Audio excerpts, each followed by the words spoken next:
In the heart of the Alps, where the air is crisp and the mountains stand like silent guardians, you'll find a breed of horse as golden as the morning sun. These are the Haflingers, known for their striking flaxen manes and tails, and a gentle, steady nature that seems to echo the tranquility of their homeland.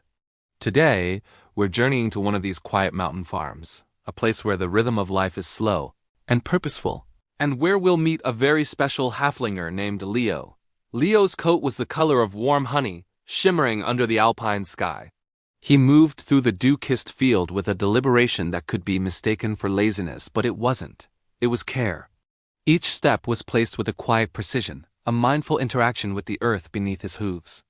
His world was one of green pastures, the distant sound of cowbells, and the steady, comforting presence of the mountains that encircled his home.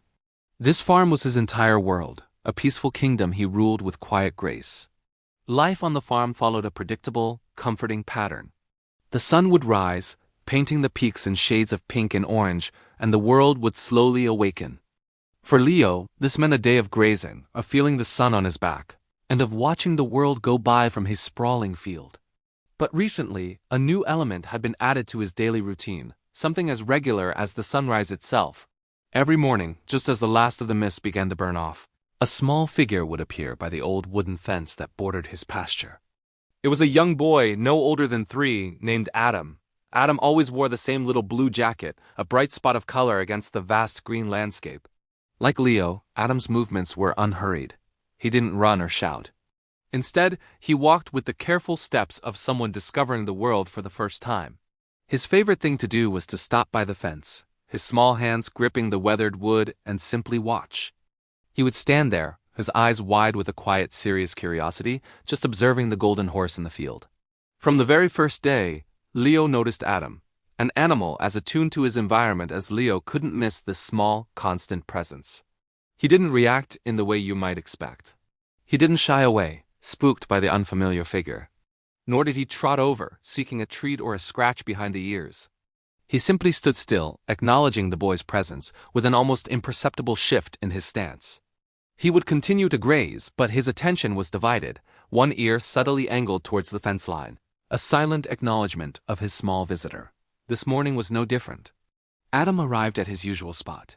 He reached a small rock near the fence, one that had become his unofficial viewing perch, and sat down. The rock was just the right size for him, and from there he had a perfect, unobstructed view of Leo. As Adam settled himself, Leo, who had been grazing near the center of the field, slowly lifted his head.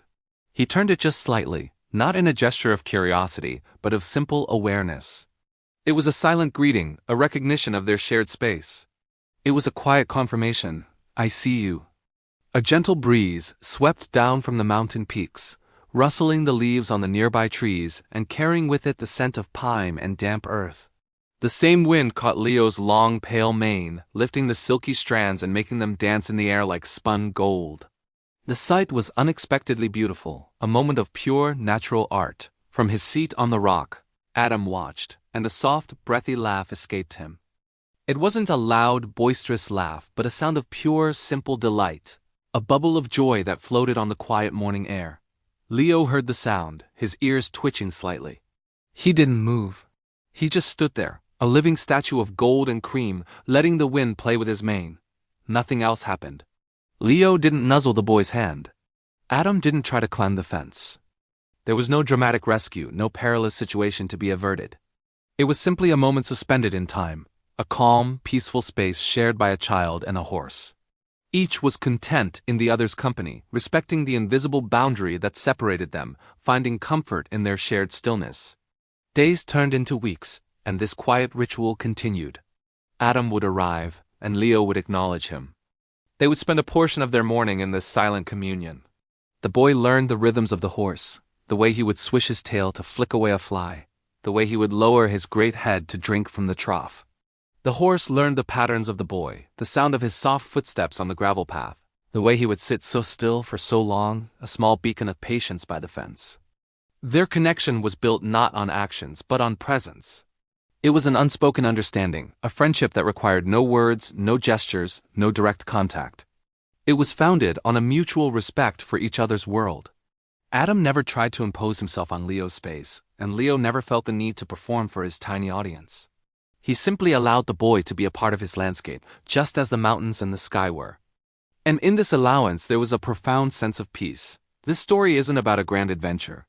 It's about the small, often overlooked moments that hold the most weight. It reminds us that sometimes the most powerful and meaningful connection is the one where nothing needs to be said or done. It's the quiet acceptance, the shared silence, the simple act of being present with another soul. In a world that constantly rushes and demands our attention, the quiet field where a golden horse and a small boy shared a moment of peace is a powerful reminder.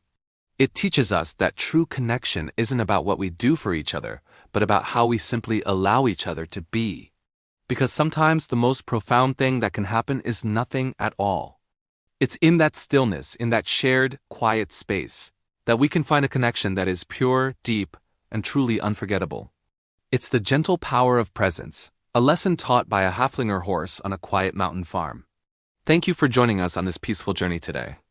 If this story touched your heart, please consider liking this video and subscribing to our channel for more tales that celebrate the quiet beauty of the world around us. We'll see you in the next one.